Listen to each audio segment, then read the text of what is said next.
السلام علیکم بہن، کہاں سے کال فرمایا آپ نے؟ وعلیکم السلام، میں فاطمہ رضوی فرام پاکستان کراچی۔ جی السلام علیکم سسٹر، خیریت سے ہیں انشاءاللہ؟ آپ ٹھیک ہیں؟ الحمدللہ، آپ کیسے ہیں؟ اللہ تعالیٰ کا احسان ہے۔ آپ کے بعد میں مولوی خلیل صاحب کو لے لوں گا، علامہ خلیل صاحب کو۔ جی بات کریں سسٹر، کس موضوع پہ بات کرنی ہے آپ نے؟ اچھا میں ہلو جی جی بات کرتے جائیں سسٹر۔ جی، میں آپ سے کچھ سوالات لے کر آئی ہوں۔ ایک تو سب سے پہلے کہ میں جو ہوں سنگل پیرنٹس ہوں، I am single parents, I move my family alone. تو جی جی مجھے یہ چیز سوچ کر اس چیز کا کانشیس رہتی ہوں کہ محرم نامحرم جو ہمارے یہاں کہا جاتا ہے کہ آپ نامحرم سے تو بات بھی نہیں کر سکتے ہیں ہنس کے، اور یا جیسے بھی تو میری تو زندگی میں زیادہ تر جو ہے وہ معاملات جو ہیں وہ گھر سے نکلنے کے بعد سارے جینٹس ہی ٹکراتے ہیں، چاہے وہ سبزی والے ہوں، فروٹ ہوں والے ہوں، میری جاب ہو، میرے بچوں کا ایجوکیشن ہے، جو بھی ہے وٹ ایور۔ تو جی جی ایسی عورتوں کے لیے کیا حکم ہے؟ مطلب وہ جہنمی ہے یا وہ واجب نہیں نہیں القتل ہے؟ نہیں نہیں نہیں۔ دیکھیں درجات کیا ہیں؟ خاتون، دیکھیں جو قرآن میں، جو سنت میں، جو حدیث میں خواتین کے لیے یہ ہے ان کے پردے کا، ہوں کہ وہ نامحرم وہ ہیں جن کے ساتھ وہ شادی کر سکتی ہے۔ یعنی چچا کے ساتھ آپ شادی نہیں کر سکتے، وہ محرم ہے۔ بھتیجا آپ کا محرم ہے۔ جن لوگوں کے ساتھ شادی ہو سکتی ہے وہ نامحرم ہے۔ جن کے ساتھ شادی آپ کا ناممکن ہے، مثلا آپ کا بیٹا ہے، آپ کے والد صاحب ہیں، ماموں صاحب ہیں، جن سے شادی نہیں ہو سکتی، یہ محرم ہے۔ جو لوگ نامحرم ہیں ان سے آپ نے بال چھپانے، چہرہ چھپانا واجب نہیں ہے۔ ہاتھ جہاں تک آپ کڑیاں پہنتی ہیں، وہ ایریا جہاں پہ کڑی ظاہر ہوتی ہے وہ بھی چھپانا اس کا ضروری نہیں ہے۔ اس کے علاوہ وہ چھپانا ضروری ہے۔ اچھا، یہ چیزیں چھپانا ضروری ہے۔ اب چہرے پہ میک اپ بھی ہو، یہ قرآن کی آیت ہے، احادیث یہی کہہ رہے ہیں کہ چہرے کا میک اپ عورت کے لیے چھپانا ضروری نہیں ہے نامحرم سے۔ اس کے علاوہ کپڑے اگر خوبصورت کوئی عورت پہنا چاہے، جب کپڑے میں جتنا بھی وہ خوبصورت کپڑا، مثلا رنگیلا کپڑا، اس میں کوئی حرج نہیں، بشرطے وہ کہ ایسا کپڑا نہ پہنے جو عرف میں وہ بے حیائی کہلاتا ہو۔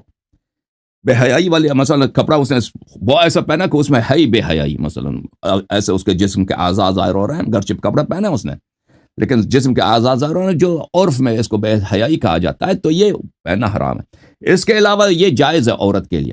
اس کے علاوہ جو چیز عورت کے لیے جائز نہیں ہے، کسی نامحرم کے لیے خوشبو لگانا۔ نامحرم کے لیے آپ خوشبو نہیں لگا سکتے۔ اب یہ باتیں پردے کی ہوگی۔ اب جہاں تک بات کرنے کا تعلق ہے، آپ کسی بھی شخص سے بات کر سکتی ہیں، چاہے وہ ہندو ہے، مسلمان ہے۔ آپ اگر کوئی شخص باہر جاتی ہے، سودا لینے جاتی ہے، یا کوئی اسکول میں کام کرتی ہے، یا جہاں جاب کرتی ہے، وہاں پہ بات کرنا پڑتا ہے، یہ حرام نہیں ہے کسی سے لیکن بہرحال دیکھیں، مرد کے لیے بھی حیا واجب ہے۔ حیا ایک ایسا باؤنڈری ہے کہ اس کا تعین انسان کا ضمیر، انسان کا وجدان آپ کے کانشنس کرے گی، ٹھیک ہے نا؟ مرد کو بھی بحیا رہنا ہے، عورت کو بھی بحیا رہنا ہے۔ جہاں بھی انسان کام کرتا ہے یا کرتی ہے، یا وہ پارک چلی جاتی ہے، یا سبزی لینے جاتی ہے، یا گوشت لینے جاتی ہے، یا بس میں سفر کر رہی ہوتی ہے، تو بہرحال ہر حالت میں یہ پردے کے ساتھ ساتھ اس ہر شخص کے گفتگو میں، ہر شخص کے تخاطب میں، چاہے وہ مرد ہے چاہے عورت ہے، اس میں حیا کا اس نے لحاظ رکھنا ہوتا ہے۔ تو یہ چیزیں واجب ضروری ہیں، ٹھیک ہے نا؟ ہاں میری بہن۔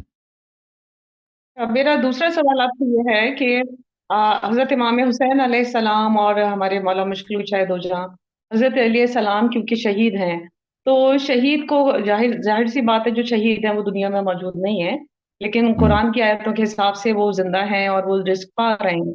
لیکن تو کیا ان سے دعائیں مانگنا اور ان کے جو ہے واسطے وسیلے سے دعا مانگنا یہ جائز ہے کہ یا اللہ کے ساتھ شرک اس کو کانسیپٹ کیا جائے گا کہ تو تو نہیں آتا یہ سب کچھ؟ جی، آپ کی خدمت میں عرض کروں کہ